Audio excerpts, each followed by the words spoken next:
Di bawah perairan tropis Asia Tenggara tersembunyi sebuah misteri besar, dunia yang hilang bernama Sundaland. Dulu, daratan luas ini menghubungkan Kalimantan, Jawa, Sumatera, dan Semenanjung Malaya, membentuk subkontinen yang penuh kehidupan. Hari ini Sundaland tenggelam, kisahnya dirangkai oleh para ilmuwan yang menemukan petunjuk dari dasar laut. Tidak seperti Atlantis, Sundaland bukanlah mitos. Garis-garis samarannya terungkap oleh geologi modern. Selama ribuan tahun keberadaannya tidak diketahui, rahasianya tersembunyi di bawah gelombang. Para nelayan mungkin telah berlayar di atas dasar sungai kuno, tanpa menyadari hutan dan tempat berburu di bawahnya. Makhluk apa yang menjelajahi dataran Sundaland? Apa yang terjadi pada orang-orang yang menyebutnya rumah? Hilangnya Sundaland membentuk kembali Asia Tenggara, menciptakan kepulauan yang kita kenal sekarang. Kisah Sundaland mengingatkan kita bahwa bentang alam bumi selalu berubah, dibentuk oleh kekuatan alam yang dahsyat. Saat kita menjelajahi Sundaland, kita tidak hanya berusaha memahami masa lalu, tetapi juga belajar pelajaran penting untuk masa depan kita. Perjalanan ke dunia yang hilang ini dimulai sekarang. Sundaland lahir selama zaman es, ketika gletser raksasa mengunci sebagian besar air bumi. Permukaan laut turun hingga 120 meter, menyingkap paparan benua yang luas dan menghubungkan pulau-pulau menjadi satu daratan. Laut dangkal Asia Tenggara surut, menyingkap dataran subur dan sungai-sungai besar. Inilah Sundaland, perluasan Asia yang membentang luas, dibentuk oleh kekuatan es yang jauh. Peta batimetri dan inti sedimen mengungkapkan saluran sungai kuno dan tanah daratan, bukti dunia di atas air. Saksi bisu ini menceritakan tentang masa ketika geografi Asia Tenggara sangat berbeda. Keberadaan Sundaland bergantung pada keseimbangan es dan air, keseimbangan yang ditakdirkan untuk bergeser. Memahami masa lalu geologis ini adalah kunci untuk mengurai kisah manusia dan ekologi yang mengikutinya.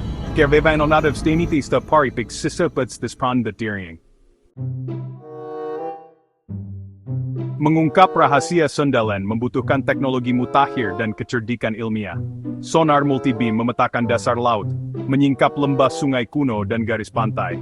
Pemrofilan seismik bertindak seperti USG, menyingkap lanskap terkubur dan dasar sungai tua di bawah dasar laut. Inti sedimen menghasilkan serbuk sari dan tanah, menawarkan sekilas hutan dan rawa yang hilang. Citra satelit, meskipun tidak langsung, membantu melacak perubahan pesisir dan arus laut, menginformasikan model masa lalu. Alat-alat ini mengkonfirmasi bahwa Sundaland adalah lanskap yang kompleks dan hidup, jauh lebih dari sekadar dataran tanpa ciri. Setiap penemuan membawa kita lebih dekat untuk memahami keagungan dunia yang hilang ini. Pencarian terus berlanjut, didorong oleh rasa ingin tahu dan janji wahyu baru. Selama zaman es, Sundaland adalah koridor vital bagi manusia purba yang bermigrasi melintasi Asia. Itu bukan pulau, melainkan perpanjangan daratan utama yang luas dan kaya sumber daya, mendukung pemburu pengumpul dan satwa liar. Penemuan arkeologi di Jawa dan Kalimantan mengungkapkan keberadaan manusia purba, dari Homo erectus hingga Homo sapiens awal. Dataran subur Sundaland kemungkinan mendukung populasi yang signifikan meskipun bukti langsung masih sulit ditemukan di bawah laut. Naiknya permukaan air mungkin telah menggusur orang-orang ini, membentuk penyebaran bahasa dan budaya di seluruh Asia Tenggara. Kadang-kadang, alat-alat batu yang dikeruk dari dasar laut mengisyaratkan bab-bab tersembunyi dalam sejarah manusia.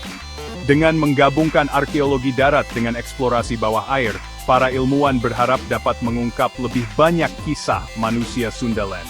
Banyak yang masih belum tertulis, bab tersembunyi dalam perjalanan kita bersama. Sundaland dulunya adalah mozaik hutan hujan, sungai, dan lahan basah yang subur, rumah bagi keanekaragaman hayati yang luar biasa. Pohon-pohon menjulang tinggi, semak belukar lebat, dan sistem sungai yang luas mendukung gajah, badak, rusa, harimau, dan banyak lagi. Hutan bakau melapisi pantai, sementara sabana dan hutan di pedalaman menambah keanekaragaman. Banyak spesies yang sekarang terisolasi di pulau-pulau, seperti orangutan, dulunya berkeliaran luas di seluruh Sundaland. Fosil dan serbuk sari dari inti sedimen membantu merekonstruksi ekosistem kuno ini. Studi genetik hewan modern melacak akar mereka kembali ke daratan yang terhubung ini. Sundaland adalah tempat lahir keanekaragaman hayati, warisannya masih terlihat dalam satwa liar Asia Tenggara saat ini. kekayaan ekologisnya yang penuh baru mulai terungkap. Kehancuran Sundaland dimulai saat zaman es terakhir berakhir dan suhu global naik. Lapisan es yang mencair menyebabkan permukaan laut naik, perlahan menenggelamkan dataran luas. Transformasi itu bertahap tetapi tak henti-hentinya. Garis pantai surut, lembah sungai terendam, dan habitat menghilang. Tumbuhan, hewan, dan manusia terpaksa beradaptasi atau berpindah saat dunia mereka berubah. Populasi menjadi terisolasi di pulau-pulau yang menyusut, menyebabkan jalur evolusi dan kepunahan baru. Bagi manusia, naiknya permukaan laut berarti perpindahan dan inovasi, bahkan mungkin kelahiran budaya pelayaran. Periode kenaikan permukaan laut yang cepat, atau denyut air lelehan, membawa banjir yang tiba-tiba dan dramatis. Tenggelamnya Sundaland adalah pengingat yang jelas tentang betapa rentannya wilayah pesisir terhadap perubahan iklim. Kisah Sundaland mencerminkan tantangan yang kita hadapi hari ini. Nasib Sundaland adalah pelajaran yang kuat untuk era kita sendiri tentang naiknya permukaan laut dan ketidakpastian iklim. Kekuatan yang menenggelamkannya, pemanasan dan pencairan es, mencerminkan tantangan hari ini, meskipun sekarang didorong oleh aktivitas manusia. Kisah Sundaland menunjukkan betapa cepatnya daratan luas yang layak huni dapat menghilang, menggusur orang, dan membentuk kembali ekosistem. Miliaran orang sekarang tinggal di zona pesisir, menghadapi risiko yang sama. Fragmentasi Sundaland menyebabkan hilangnya keanekaragaman hayati dan perubahan evolusi, paralel dengan krisis hari ini. Melindungi habitat dan mendorong ketahanan menjadi lebih mendesak dari sebelumnya. Masyarakat manusia selamat dari hilangnya Sundaland dengan beradaptasi, bermigrasi, dan berinovasi. Ketahanan mereka menawarkan harapan, tetapi juga peringatan perubahan besar membawa konsekuensi besar. Keran emisiblis pembagian wanita stelje masa panggita. Kisah Sundaland adalah cermin yang mencerminkan hubungan mendalam kita dengan planet yang berubah. Dataran yang terendam mengingatkan kita akan kekuatan alam dan keseimbangan rapuh yang menopang kehidupan. Hari ini, perubahan lingkungan semakin cepat, tindakan kita lebih penting dari sebelumnya. Pelajaran dari Sundaland mendesak kita untuk bertindak bijaksana, melindungi keanekaragaman hayati, dan mempersiapkan transformasi. Masyarakat kita, seperti masyarakat masa lalu, dibentuk oleh lingkungan tempat kita tinggal. Dengan belajar dari Sundaland, kita dapat membangun ketahanan dan masa depan yang lebih berkelanjutan. Saga benua yang hilang ini memanggil kita untuk menjadi penjaga dunia kita yang lebih baik. Bisikan dari bawah gelombang adalah seruan untuk bertindak.